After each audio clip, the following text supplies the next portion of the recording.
See, I don't care who you are. Everybody wants to be happy and everybody wants to be successful. Everybody. I don't know nobody that don't want to be happy or successful. And if you're hanging around people that won't be happy or successful, you should get away from them. If you want a tree to really grow up and really be a beautiful tree, you got to prune it. You got to prune it every now and then. If you ever, well, I'm from the country, so if you growing corn, you got to hold the road. You got to get the weeds out. If you don't, they're going to stifle the growth of your product. Remember when they used to show rockets going to the moon, and they used to show it in Cape Canaveral or Cape Kennedy, wherever they shoot it from? You see a rocket on the ground, it's got these 4 big boosters. When that rocket comes off the ground, 2 of them boosters stay right there. Them 2 boosters is just enough to get this big thing off the ground. 2 of them stay attached. Then when that rocket go up, you can see. And they used to tell you, the next fuel tank is coming off, boom. And now it's just 1 fuel tank. Because in order for it to get all the way up to where it's going, it has to shed that dead weight. In order to get off the ground, some people in your life just for a season, they just ground level people. They can't go up in the air with you now. And you got to remember something my daddy told me, everybody come with you, can't go with you. You can't keep dragging people with you, man. So now you got these 2 boosters and 1 of them come off. Now in order for that rocket to get into orbit, you have to lose that last fuel tank. Because guess what? It's out of fuel. It's out of season.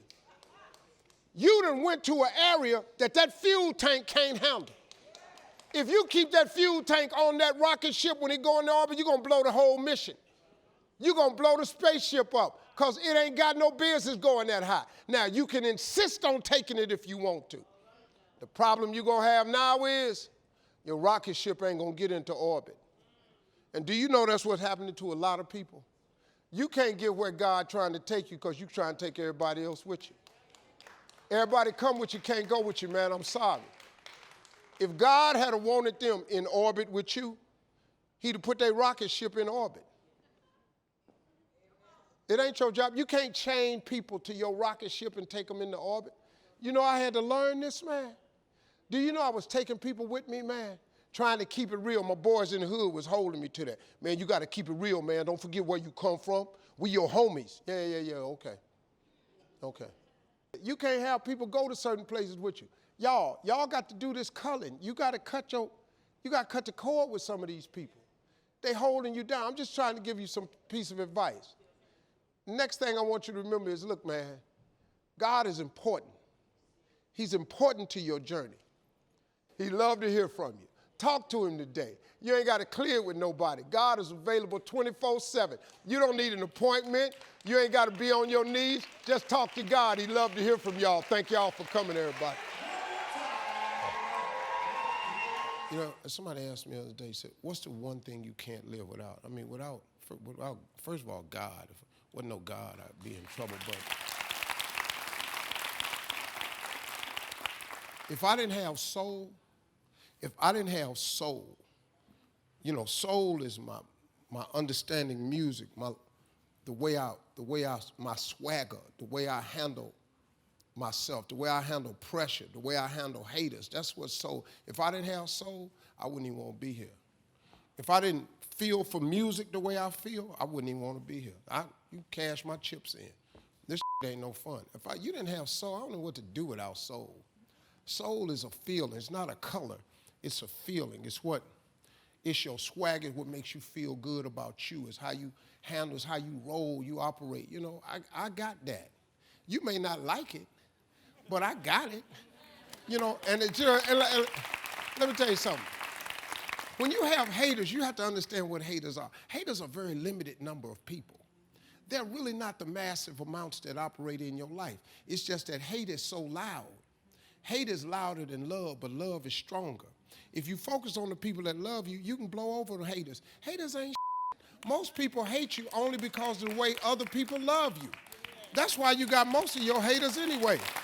All you got to do is have somebody like something you do, and here come the haters. And they ain't shit. They little thumb gangsters. They just got a little keypad. They ain't shit. If you met them in real life, you ever tried to pull up their page? It's private. It don't exist because they punks. They little dudes. The you. You thumbing. You're not me. You can't type shit about me and think that affects me. How your punk is typing, I still get paid. Your punk, tick, tick, tick, tick, tick, tick, tick, tick. You ain't no, you ain't because if you got time to type bullshit about somebody else, you ain't Nobody that has a life has time to hate. And all that time you got towards hating, man, you could be developing your life. I try to talk to young people all the time about it. Man, you hear the they saying about you on the internet? I don't care. Don't even know me. You gonna call me a name you don't even know. You don't even have my cell number. How you mad at me and you don't have my number? How you mad at me and we've never talked? But you mad at me? Man, get yourself something to do. Things are going to happen in your life. But remember this, life is 10% what happens to you. It's 90% what you do about it. You can stop complaining about life is unfair to me. No, it ain't. It's just life. In life, it is going to happen to you. But you have to go on. You have to find the strength from somewhere. If you don't have the strength, let me tell you something. God does have it. God is the provider of everything. Let me tell you something. If it wasn't for my faith, I ain't standing here today. I'm going to just flat out tell you that. And listen to me. You're talking to a hood cat. I come from nothing. The reason I'm here is because my mama was a Sunday school teacher for 40 years when she died. When my mama died, let me tell you something. The church was packed. The church was packed. I was sitting on the front row just crying. My mama's death was the worst period of my life. I felt nothing like it ever before. When she passed, I thought I was going to die. But the pastor told us at the ceremony, he said, if y'all could just turn around and look at the people in this church. They were in the overflow room. They were outside on the sidewalks because my mama had taught Sunday school in Cleveland for 40 years. Church people came, hustlers came, gangsters came, pimps came, the dope boys came. And they was just stopping by all of us going, man, your mama meant the world to me. She tried to save me. I just come to tell you, if anything you need, man, we here. That's what she meant to so many people. What helps me handle grief is what the pastor said to me that day. He said, think of all the things your mother taught you. Think of all the great moments you had with her. Then he said, look at these people in here. And as he was sitting there, me and my brothers and sisters, we started smiling. He said, what I'm trying to get you to understand is, in your darkest moment, think of all the great moments you had with her. Joy and depression cannot reside in the same space.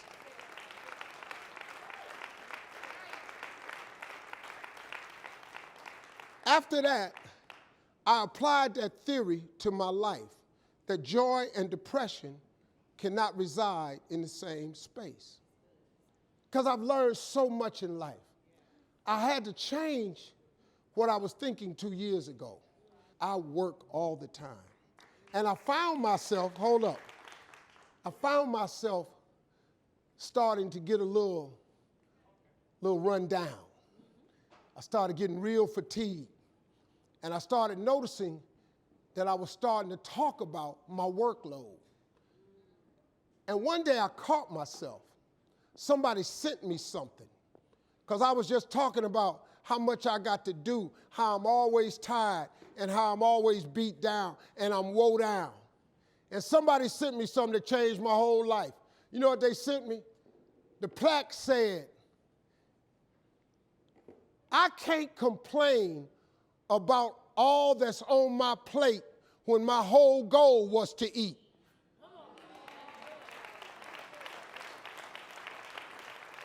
But let me tell you something I know for sure. If you want to be successful or happy in this life, you got to have God in your life. You have to include God in your life. Now listen to this. I'm a perfect example of this fact. You ain't got to be perfect to have God in your life, because you're not perfect no way. You quit going down to these churches preaching perfection, because there ain't none. I get so amazed at people who come see me, and then I had this one lady sitting up in the audience just with her arms full. I said, ma'am, you're not having a good time? She said, as a matter of fact, I'm not. I said, what's wrong? She said, I'm really disappointed in you. I said, you really? I said, how so? She said, I thought you were a Christian. I said, I am a Christian. She said, but I've heard you use profanity several times. Okay, I'm a cussing Christian. I don't understand how that stops me from being a Christian. I have flaws because I'm a human. Because you might not cuss, but you do something.